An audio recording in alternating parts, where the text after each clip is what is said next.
Build your dream. Hey everyone, welcome back to the channel. Today we're diving into the wild world of China's auto industry, zooming in on BYD, the electric vehicle giant that's outselling Tesla in some quarters and dominating China's roads. But here's the big question.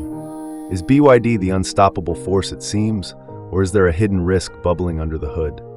We're talking massive unsold car piles, dealer shutdowns, and a warning from a rival CEO that sounds like a plot twist from a financial thriller. Buckle up, because this is a story you don't want to miss.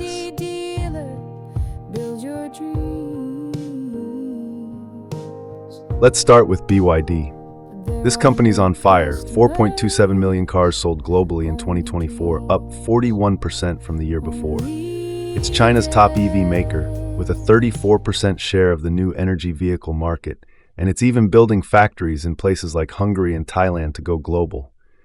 BYD's like the Apple of EVs right now. Innovative, vertically integrated, making its own batteries and chips, and backed by big government subsidies. It posted a $5.65 billion profit last year and has $21.8 billion in cash reserves. Sounds like a rock-solid success story, right? But here's where it gets juicy. In China, there's a weird phenomenon. Hundreds of thousands of brand new, zero-mileage cars, think 350,000 to 600,000, are flooding the second-hand market. These aren't used cars.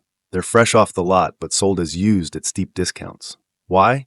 It's tied to how BYD and other automakers are playing the game. Picture this. China's government offers juicy EV subsidies, tax breaks, trade-in cash to boost green cars. To cash in, automakers like BYD ship tons of vehicles to dealers who register them as sold to claim the subsidies. Problem is, many of these cars don't have actual buyers, so they sit in lots or get dumped as second-hand. Check this out. From June 2024 to May 2025, BYD shipped 4.4 million cars to dealers, but only sold 3.6 million to customers.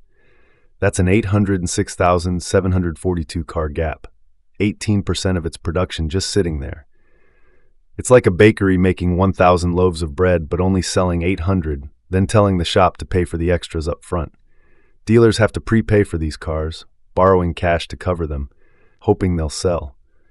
But with price wars, BYD's slashing prices by up to 34% on models like the Seal, they're selling at a loss. This pressure's so intense that some dealerships like Changcheng in Shandong and Xingqi in Liaoning went bust, leaving over 1,000 customers stranded without warranties or service. Now enter Great Wall Motors' boss, Wei Jianjun, who dropped a bombshell recently. He said China's auto industry has its own Evergrande. You know, that real estate giant that crashed in 2021 with $300 billion in debt. Wei's hinting at a company taking big risks, and fingers are pointing at BYD. Why? It's not just the unsold cars. BYD's also playing a tricky game with its suppliers through something called Dilink, a financing platform that's like a credit card for parts. Suppliers deliver batteries, motors, you name it, but BYD takes 275 days to pay them, way longer than Tesla's 101 days, or the global norm of 45 to 60 days. That's like ordering a pizza and telling the delivery guy, "I'll pay you next year." This Dilink setup lets BYD hold on to cash, but it's racked up massive liabilities. $83.5 billion total, with some estimates saying it's hiding $44 billion in debt through these supplier IOUs. Critics like GMT Research say BYD's real debt-to-equity ratio could be 209%, not the 70% it reports. It's like a homeowner saying, "I only owe $100,000 on my mortgage," while ignoring a $200,000 credit card bill. Suppliers, especially small ones, are feeling the pinch, with some owed millions. If they push back or stop delivering, BYD's production line could grind to a halt. So, is BYD doomed? Not quite. This company's got serious strengths. It's profitable, $5.65 billion last year, unlike Evergrande, which was bleeding cash. It's got $21.8 billion in the bank and makes its own tech, giving it a 35% cost edge over rivals like Volkswagen. China's government loves BYD, pumping in $2.6 billion in subsidies over the years, and it's expanding globally, aiming for half its sales overseas by 2030.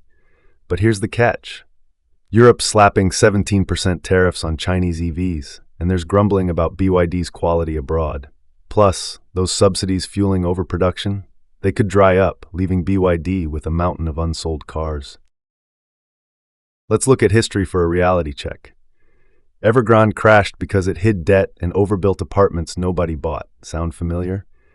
Hanjin Shipping went bust in 2017 after overinvesting in ships and delaying supplier payments, and Saab collapsed in 2011 with unsold cars and angry suppliers. BYD's not there yet, but it's walking a tightrope with the same risks: hidden debt, overproduction, and stressed partners. Wei Jianjun's warning isn't just shade. It's a wake-up call for an industry hooked on subsidies and cutthroat price wars. So, what's the verdict? BYD's a powerhouse, no doubt, leading the EV revolution and giving Tesla a run for its money. But its habit of pushing unsold cars onto dealers and delaying supplier payments is like maxing out 2 credit cards to look rich.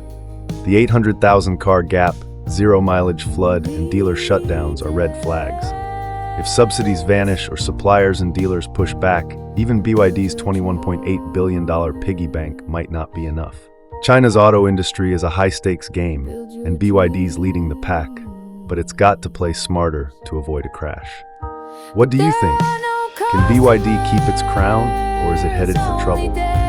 Drop your thoughts in the comments, hit that like button, and subscribe for more deep dives into the world of cars and tech. See you next time.